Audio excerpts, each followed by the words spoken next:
লাকসামে ধর্মীয় শ্রদ্ধা ও উৎসবমুখর পরিবেশে পবিত্র ঈদে মিলাদুন্নবী সাল্লাল্লাহু আলাইহি ওয়াসাল্লাম পালিত হয়েছে। এ উপলক্ষে শনিবার ৬ সেপ্টেম্বর সকাল ৭টায় হযরত গাজী শুহাদা ইয়েমেনী রহমতুল্লাহ আলাইহি এর মাজার শরীফ প্রাঙ্গণ থেকে একটি যশনের জুলুস মিছিল বের করা হয়। আব্দুল জলিলের তথ্য ভিডিওচিত্রে বিস্তারিত দেখুন লাকসাম টিভি নিউজে।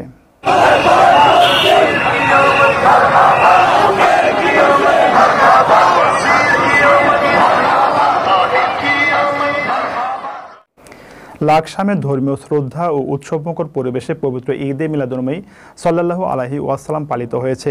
এ উপলক্ষে শনিবার ৬ সেপ্টেম্বর সকাল ৭টায় হযরত গাজী শুহাদা ইয়েমেনী রহমতুল্লাহ আলাইহি এর মাজার শরীফ প্রাঙ্গণ থেকে একটি যশনের জুলুস মিছিল বের করা হয়। বর্ণাঢ্য এই জুলুসটি শহরের প্রধান সড়ক প্রদক্ষিণ করে ধানবাজারে গিয়ে এক সংক্ষিপ্ত সমাবেশের মাধ্যমে শেষ হয়। জুলুস ও সমাবেশে হাজারো ধর্মপ্রাণ মুসল্লিদের উপস্থিতি লাকসাম ছিল আজ উৎসবমুখর।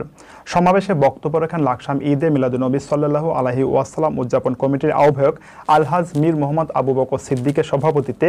এতে উপস্থিত ছিলেন মুফতি মাওলানা এম এ তাহের, মাওলানা এমদাদুল হক জিহাদি, আলহাজ মাওলানা নুরুল ইসলাম জিহাদি, মাওলানা রবিউল ইসলাম হেলালি, সাইফুল ইসলাম আল কাদরি, মাওলানা আনোয়ার হোসেন সিরাজি, মোহাম্মদ মহিউদ্দিন সহ অন্যান্য আলেম ওলামা ও ধর্মীয় নেতৃবৃন্দ।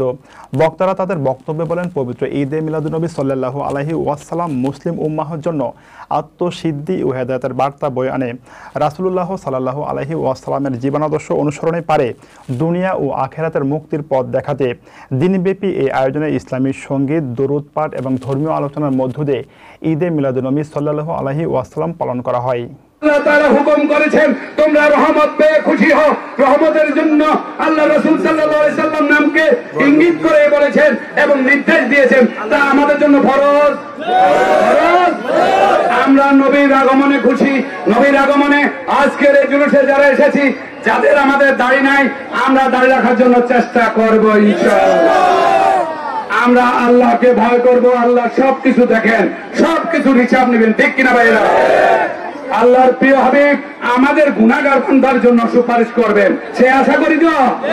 সেই আশার জন্য দুনিয়াতে যত নেতা আছে, যত মন্ত্রী আছে, যত প্রধান আছে, সকল বিশ্বের যত নেতা আছে, সকলের চেয়ে যদি আমার রাসূলকে বেশি ভালো না বাসেন, ঈমানদার হইতে পারিবেন না। অধ্যায় ঈমান, পবিত্র কোরআন এবং হাদিস থেকে কেউ যদি ঈদ মিলাদুন্নবী সাল্লাল্লাহু আলাইহি সাল্লাম উপলক্ষে বসতে চান, আমরা সকলকে দাওয়াত করি। আমরা ফিতনা চাই না।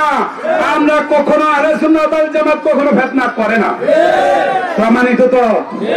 আমরা সহ্য করি, ধৈর্য করে, কারণ এরা আমাদের রাসূল সাল্লাল্লাহু আলাইহি সাল্লামের শিক্ষা, আদর্শ। রাসূল সাল্লাল্লাহু আলাইহি সাল্লাম যখন একদিন শীতকালে বের হয়েছিলেন, তখন পিছন থেকে এক ইহুদির বাচ্চা রাসূল সাল্লাল্লাহু আলাইহি সাল্লামের শাল মোবারক টান দিয়েছিল। হযরত ওমর রাদিয়াল্লাহু তাআলা আনহু তার বাড়ি বের করছিলেন। রাসূল সাল্লাল্লাহু আলাইহি সাল্লাম তার দিকে তাকিয়ে মুস্কি হেসে হাতে ওমরকে নিষেধ করেছেন। এই হাদিসগুলো কি আমার বন্ধুরা জানে না? পরে জানে না, পরে জানে না। কারণ হচ্ছে এটা ওই মনে আর কলবে নাই। যার কলবে আল্লাহ তাআলা মোহর মেরেছে, তারা কখনো হেদায়েত হবে না। যারা ভুল ক্রমে করেছেন, সবার জন্য আমরা দোয়া করি, আল্লাহ তাদেরকে হেদায়েত নসিব করুন। আর যারা এর চেয়েও নিকৃষ্ট কাজ করবে, তাদেরকে আল্লাহ দুনিয়াতে গজব দান করুন। ও আখিরাতে দাওয়ানা আলহামদুলিল্লাহি রাব্বিল আলামিন। আসসালামু আলাইকুম ওয়া রাহমাতুল্লাহি ওয়া বারাকাতুহু। বৃহত্তর অঞ্চলে কোটি মানুষের জন্য সর্বাধুনিক প্রযুক্তির চিকিৎসা সেবা দিয়ে যাচ্ছে Laksam fair health hospital. Laksam fair health hospital, Shanta complex, দক্ষিণ বাইপাস রোড, লাকসাম। আন্তরিকতায় স্বল্প মূল্যে উন্নত সেবা।